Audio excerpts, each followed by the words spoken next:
Ta'ala. Alhamdulillah bisa ngobrol tentang psikologi keluarga di tempat ini.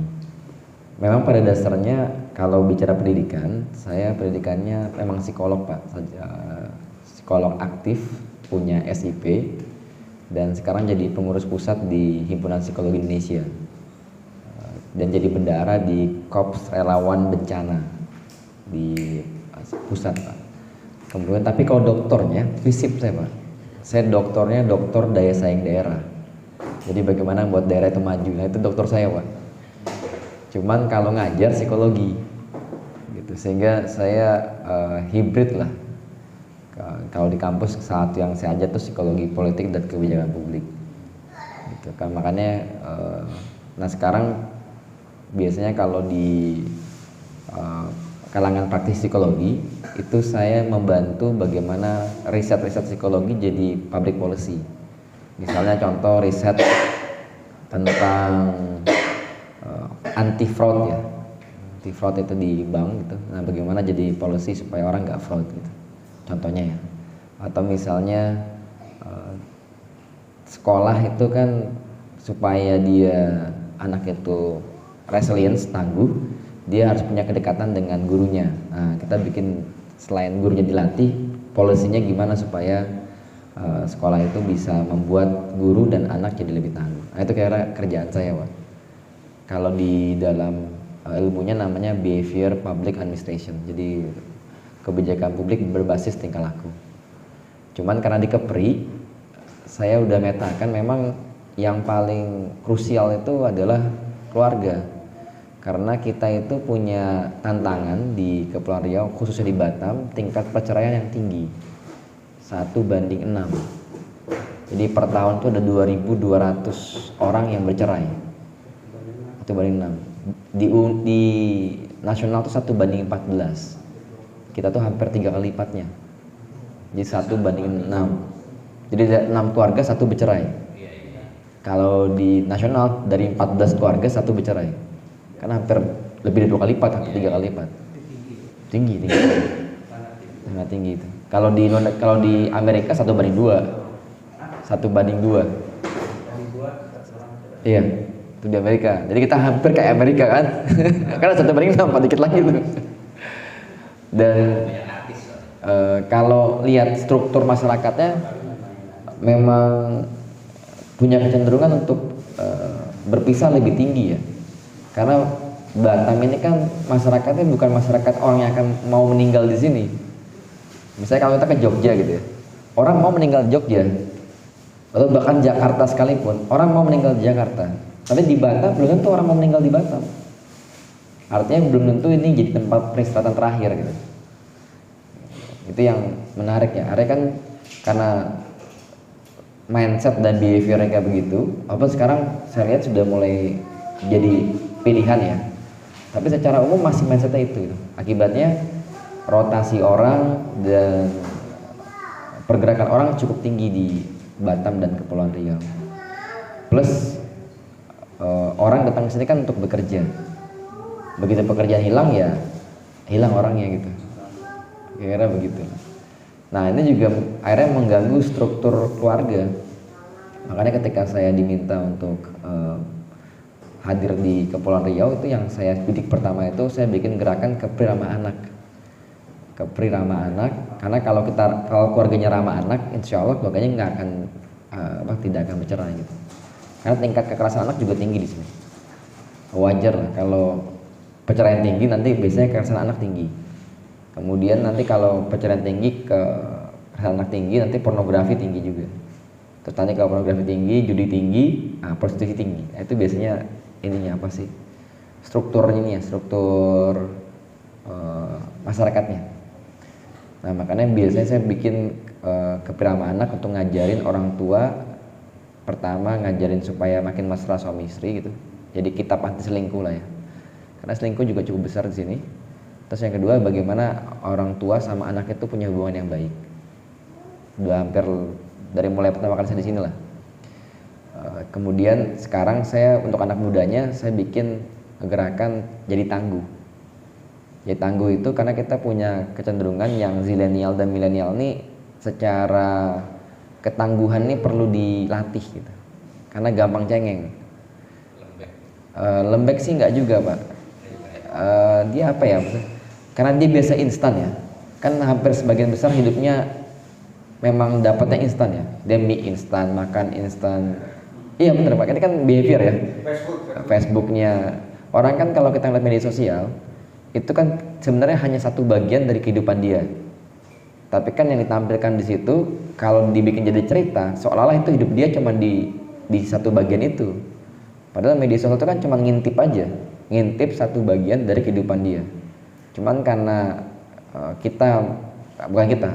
orang yang hidup di zaman itu mengira bahwa itulah kehidupan dia seluruhnya. Itu yang jadi bahaya gitu. Akibatnya kadang-kadang jadi instan. Padahal kayak misalnya contoh YouTuber yang terkenal tuh kan ada Frost Diamond Pak. Nggak tahu ya. Frost Diamond, anaknya Pak Hafid pasti tahu tuh si Robby. Frost Diamond sama Atta Halilintar kan nomor 2. Yang nomor 2 Frost Diamond. Saya tahu juga karena anak saya nonton Pak. Saya tanya, Bang kenapa nonton ini Bang? Ini nonton orang main game. Nah, yang nggak dilihat oleh para pemain game itu adalah untuk nyampe seperti Frost Diamond itu dia mesti ngabisin berapa jam itu. Terus kemudian kalau Atta Halilintar kebetulan keluarganya dia dekat sama teman baik saya. Jadi saya tahu perjalanan hidupnya. Nah, kalau Atta itu memang tidak langsung. Saya ingat banget Atta tuh ngomong gini, untuk menjadi YouTuber itu saya konsisten selama setahun ke 2 tahun membuat satu konten tiap hari. Satu konten tiap hari. Akhirnya jadi ini. Saya punya satu buku Pak. Saya bikin buku itu saya nulis tiap hari. Dapat satu buku. Jadi ini yang perlu diajarkan ke anak kita jadi tangguh. Kenapa? Biar mereka menjalani prosesnya gitu.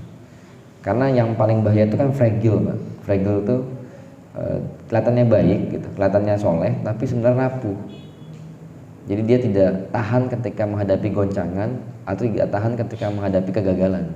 Nah ini yang saya lagi masukkan anak muda kemarin ke JKT48. Terus saya biasa nge-live. Ini harusnya hari ini ada Amin Muda, saya pengen ngobrol juga sama mereka. Karena kita pengen kalau misalnya anak-anak ini jadi tangguh, maka dia akan punya banyak hal yang bisa dikerjakan dan positif buat kehidupannya gitu. Ini tema ini sekarang yang mau saya sampaikan kepada bapaknya. Ini gak apa semua kan. Saya mau tema ini yang mau saya sampaikan. Jadi salah satu eminen itu adalah psikolog yang termasuk bisa mengubah itu namanya Angelica Duckworth. Risetnya tentang grit. Grit itu tabah dalam bahasa terjemahan harfiahnya. Tapi dalam bahasa yang maknawi ya, sebenarnya grit itu sabar Pak. Teguh dan sabar. Kenapa mesti teguh dan sabar? Karena orang untuk mencapai maksimum performance-nya dia harus 2 kali usaha. Pertama dia harus usaha plus ketemu minat. Nanti ketemu jadilah skill, keterampilan. Jadi orang itu punya keterampilan kalau minatnya sama usahanya itu ketemu. Kayak contoh nih, saya punya keterampilan psikologi Pak. Keterampilan psikologi saya itu di atas rata-rata orang. Sehingga baca orang jago, kemudian ngomong tuh jago lah. Kenapa saya nggak perlu pakai ini itu Pak? Karena struktur berpikirnya sudah ada di kepala saya gitu. Jadi dengerin cerita orang itu sudah kebayang kayak gini, ini akan begini, ini akan begini, nembaknya sini gitu, kebayang gitu. Nah itu kenapa? Karena minat ketemu usaha, jadinya keterampilan. Minat ketemu usaha jadi keterampilan. Tapi minat ketemu usaha itu nggak cukup untuk menjadi maksimal. Dia harus keterampilan ketemu usaha lagi, sehingga jadi namanya performa gitu. Nah sehingga orang kalau ibarat main bola itu harus ada bakat, minat bakat itu plus usaha, nanti keterampilan. Nah keterampilan itu baru tahap pertamanya, tapi keterampilan plus usaha, jadilah performa. Contoh nih, dari semua bisnis yang saya kelola itu, yang paling saya suka itu adalah main saham Pak. Investasi. Kenapa? Karena saya senang aja ketemu analitiknya, ketemu behaviornya, ketemu uangnya gitu. Ya senang banget saya. Nah itu contoh ya. Jadi ada bakat saya kayaknya salah satu di sini. Tapi itu nggak kejadian kalau nggak dicobain. Gitu. Contoh ya. Nah itu contoh yang saya alami. Sama kayak training dan coaching. Coaching itu termasuk bakat saya. Saya punya bakat nge-coaching orang. Saya tahu dari mana? Karena saya punya dulu namanya komunitas Garuda Keadilan tuh. Anak-anak muda tanggung itu saya kelola selama 3-4 tahun, sekarang jadi semua. Gitu. Bertangan dingin lah kalau nge-coaching orang itu. Nah tapi itu minat ketemu usaha jadi keterampilan. Nah keterampilan dikali usaha jadi performa. Nanti performa plus kesempatan dan keberuntungan jadi luar biasa. Nah gitu kira-kira. Itu struktur ininya. Nah kita sebagai orang tua, tugas pertama kita itu adalah menemukan minat anak. Minat anak kita itu apa sih? Dan kemudian setelah minatnya ketemu, suruh usaha. Karena sekedar usaha tanpa minat juga nggak bagus. Kenapa? Contoh begini Pak. Dari semua olahraga yang saya tekuni, olahraga yang saya sangat suka itu bela diri sama lari. Suka saya Pak. Sisanya mungkin bisa tapi nggak menonjol gitu. Tapi kalau lari Pak, saya itu apalagi lari jauh ya. Oh saya suka banget. Terakhir tuh saya lari 153 kilo. Jadi dari Tabanan, Garuda Wisnu Kencana sampai Tabanan Pak. Dan saya kuat itu. Saya kalau nggak lagi nih, maaf kalau nggak lagi kampanye kayak sekarang nih Pak, saya per hari itu bisa 10 kilo. Ini karena lagi jadi caleg juga, waktunya jadi nggak teratur gitu ya. Tapi kalau ini saya bisa lari 10 kilo Pak. Yang kedua bela diri saya suka banget dari kecil. Nah sisanya permainan kayak main basket saya suka, main bola saya sekarang nggak terlalu ini. Saya yang lagi suka main basket sama main pingpong aja. Nah tapi yang melekat gitu, yang jarang saya tinggalkan tuh lari sama bela diri. Kenapa? Ada bakatnya. Gitu, ada bakatnya. Nah pernah nggak juara? Pernah. Gitu. Saya pernah juara 3 Kempo se-DKI Jakarta. Terus kemudian rata-rata kalau saya bela diri tuh pasti saya bisa sampai topnya gitu. Waktu Tivan saya PBJ pendekar. Kalau Kempo sampai ban coklat. Taekwondo sampai biru strip saya. Jadi tubuhnya itu kalau bela diri itu senang gitu. Nah itu kan namanya minat ketemu dengan usaha. Nanti ketika jadi keterampilan, nah keterampilan ketemu dengan usaha jadinya performa. Begitu performanya ketemu dengan kesempatan, jadinya sukses. Harus ada kesempatan itu. Contoh Pak, saya ketika kenapa saya nggak sampai jadi kejurnas waktu di Kempo itu? Karena saya masuk SMA 8 sama Jakarta gitu. Nggak ada kesempatan untuk mengasah olahraga itu. Belajar terus. Kemudian saya masuk Unpad psikologi. Waktu itu Pak, zaman kami kuliah di Jatinangor. Dan zaman kami kuliah di Jatinangor itu bis dari Jatinangor ke Bandung itu sedikit. Kalaupun ada lama sekali. Jadi saya latihannya Kempo itu cuma ada di Bandung. Pernah Pak saya latihan mau latihan Kempo itu Pak 2 jam saya di bus doang. Aduh benar pasrah saya dengar kayak gini. Akhirnya kenapa jadi apa? Kesempatannya nggak ada gitu. Kalau kesempatannya ada pun jadi atlet saya Pak. Di kejurnas saya Pak. Nah waktu di Tivan ada kesempatan saya punya guru sampai punya dojo lah, saya punya ini jadi guru saya. Kenapa? Waktu itu bis Jatinangor Bandung sudah naik tol. Jadi yang tadi 2 jam tinggal setengah jam, tinggal 10 menit. Kesempatannya ada.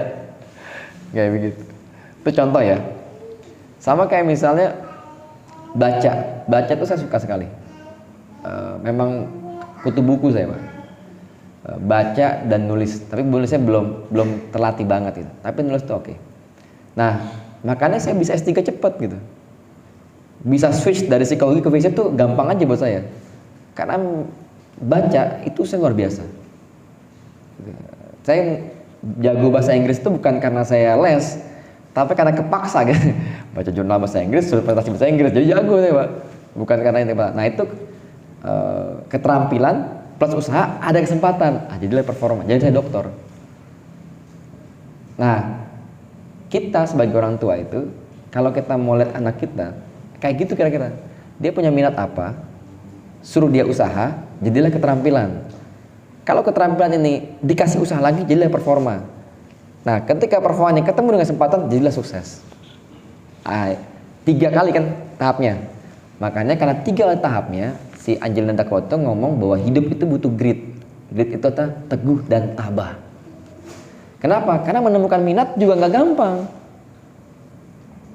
Kalau menemukan minat gampang itu nggak ada namanya mengenal diri. Gitu. Kan dalam kayaknya bukan hadis ya, tapi entah kalimat ulama atau kalimat orang bijak ya, bahwa barang siapa yang mengenal diri akan mengenal Tuhannya itu. Setahu saya itu bukan hadis ya. Tapi proses mengenal diri itu nggak gampang memang. Makanya untuk membuat proses panjang itu menjadi menyenangkan, si Angelina Dakota ngomong bahwa setiap orang tua dan setiap anak perlu belajar grit, perlu belajar teguh. Teguh itu untuk apa? Untuk menemukan di titik mana dia bisa perform dengan baik. Gitu. Kalau di surat Az-Zariyatnya itu kan wa ma khalaqtul jinna wal insa illa liya'budun tuh maridu minhum lupa saya maaf. Tiap orang itu punya jalannya masing-masing gitu. Dia Allah kan inna sa'yakum lasyatta. Setiap orang dimudahkan untuk sampai kepada apa yang dia diciptakan gitu. Kalau bahasa gampangnya gitu. Makanya dibutuhkan keteguhan. Karena proses melaluinya itu masing-masing orang jalannya bisa beda-beda gitu. Bisa beda-beda. Nah, sebagai orang tua nih, khususnya sebagai ayah,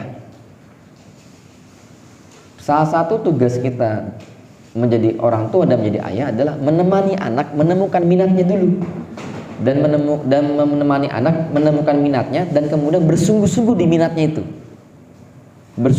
minatnya itu, sampai ia punya keterampilan itu di atas performa orang biasa. Keterampilan itu di atas performanya orang biasa. Contoh kayak saya psikolog gitu. Untuk bab coaching dan bab training itu performa saya memang di atas orang biasa. Di atas orang biasa. Sehingga kalau saya diminta untuk ngelola organisasi atau ngelola perusahaan tuh rata-rata berhasil. Kenapa? Karena kemampuan saya dalam mengelola orang dan coaching itu di atas rata-rata orang. Gitu. Tapi saya juga punya kelemahan. Kelemahan saya misalnya kalau ngelola startup itu saya males, Pak. Gitu. Jadi saya akhirnya menemukan jangan bikin bisnis dari scratch. Lebih baik nempel sama orang atau berinvestasi pada sesuatu yang udah jalan gitu. Nah itu ketemu, tapi setelah berapa tahun setelah nyoba sana gagal, nyoba ini gitu cuma ketemu lah, oh inilah gitu ya, begitulah. Nah itu kan saya sebagai individu. Sekarang saya jadi orang tua dan jadi ayah. Itu pula saya lihat anak saya, ini anak pertama begini modelnya. Anak pertama tuh saya taekwondoin, kemudian saya kasih panah. Dia sukanya futsal, saya kasih futsal. Lalu saya ketemu, oh ini orang sebenarnya modelnya begini gitu. Sekarang dia karena dia ibunya dokter gigi, terus dia ngelihat teman saya yang dokter bedah keren gitu, dia pengen dokter bedah. Saya biarin, saya ikutin aja dulu. Saya mau tahu sampai di mana minat itu ajak. Begitu minatnya ajak, disitulah kita mempush dia. Yang saya tahu betul, anak saya ini sosial skillnya di atas rata-rata orang. Setelah saya lihat itu, kenapa sebenarnya rata-rata orang? Karena dia jadi ketua angkatan berapa kali gitu. Dan saya ngeliat cara dia ngelobi gitu. Itu jago banget. Kayaknya bakat gitu ngelobi dia tuh. Ya Pak, dia bakat. Karena ingat banget dia pulang kemarin tuh Pak dari pesantrennya ke rumah. Bang, kenapa kamu pulang Bang? Sakit. Emang orang yang sakit boleh pulang Bang? Ya Abang doang sih. Berarti gimana cara kamu ngomong sama pimpinannya tuh? Ya bisa Bu. Bisa, jago juga anak ini. Artinya kan dia punya keterampilan untuk mempengaruhi orang di atas rata-rata orang. Saya pernah ngelihat dia ngomong sama pembinanya ya. Waktu itu dia ngomong sama pembinanya bantu orang. Emang terampil gitu. Dia datang, dia cium tangan, terus ngomong oke gitu. Entah apa yang dia omongin gitu. Dari situ saya mau, berarti dia punya bakat melobi dan ngelola orang. Belum tentu dia bakat jadi dokter bedah, belum tentu, tapi ini udah pasti ada nih. Gitu. Udah pasti ada begini bakat ini. Nah ini yang saya catat, oh bakatnya satu ini. Kebayang ya? Nah nanti kalaupun dia misalnya milik dokteran, saya akan ngomong ke dia, satu bakat tuh ini bang gitu. Kenapa? Karena dari sekian banyak yang terjadi, ini kamu selalu berhasil gitu. Nah anak kita tuh pasti punya gitunya. Cuman kadang-kadang kita nggak bisa ngelihat karena kita punya ekspektasi yang kita inginkan di anak kita. Nah ekspektasi itulah yang harus kita kelola gitu, sehingga pikiran kita jadi lebih clear gitu untuk melihat sebenarnya anak kita itu punya bakat dan minatnya di mana, dan di mana yang bisa dipush, mana yang dia nggak bisa dipush. Karena dalam psikologi itu, kalau memang itu bakatnya, kita harus push jadi 10. Tapi kalau itu bukan bakatnya, 6-7 oke. Tapi jangan 5 gitu. Pak bayang Pak? Jangan 5 gitu. Misalnya gini, ada orang misalnya mungkin nggak berbakat ngitung, tapi jangan hancur banget gitu. Atau 5 aja, minimal 7 lah. Jadi dia bisa tetap ngikutin, cuman emang nggak bagus-bagus banget gitu. Jadi average lah untuk yang dia lemah. Tapi untuk yang dia hebat harus 10. Harus 10 gitu. Kayak gitu. Nah, itu yang kita penting sebagai orang tua memahami hal itu. Nah, si Duckworth itu menjelaskan bahwa bagaimana cara supaya orang tua begitu. Orang tua itu punya 2 sayap. Pertama demanding, kedua supporting. Dia bisa maksa anak, tapi dia juga bisa support anak. Nah 2 sayap ini kadang-kadang dipertentangkan oleh orang. Sehingga apakah kita harus meloloskan anak atau kita harus ngatur anak? Dalam penelitiannya, dua-duanya dipakai. Bisa memaksa anak, sekaligus bisa nyupport anak. Bisa marahin, sekaligus bisa muji. Karena 2 sayap itu harus dipakai Pak. Dia sebagai 2 sayap, bukan sebagai pilihan. Dia dan bukan atau gitu. Nah keterampilan itulah yang nanti kita akan bahas lebih lanjut ya. Nah kalau dengan Quran, bagaimana sih teknisnya gitu? Teknisnya sederhana banget, berdialog. Kenapa? Karena Quran kalau ngomongin orang tua dan anak, paling banyak itu ngomongin ayah sama anak. Paling banyak Pak. Kalau kita baca dialog di Quran ya, paling banyak itu ayah sama anak. Ibu sama anak itu nggak terlalu banyak. Yang paling dalam cuma Maryam sama anaknya, sama Isa. Tapi kadang nggak ada bapaknya. Kadang ada bapaknya. Tapi cuma itu aja Pak. Yang lainnya tuh nggak banyak. Bahkan dialog antara ibu dengan istri itu, suami dengan istri pun nggak terlalu banyak. Misalnya di Azad qala fama khatabukum ayyuhal mursalin ya. Ketika datang tamunya Ibrahim, kan Ibrahim mau sembelih itu, terus kemudian dikatakan oleh malaikat, kamu akan punya anak. Terus terkejutlah si Sarah kan, itu direkam. Dialog itu aja, tapi dialog antara ayah dengan anak itu banyak betul. Surat Yusuf itu dimulai dengan dialognya antara Yusuf dengan Yakub. Luqman juga sama. Terus kemudian di Al-Baqarah itu banyak dialog antara beberapa nabi-nabi. Ibrahim pun sama. Gitu.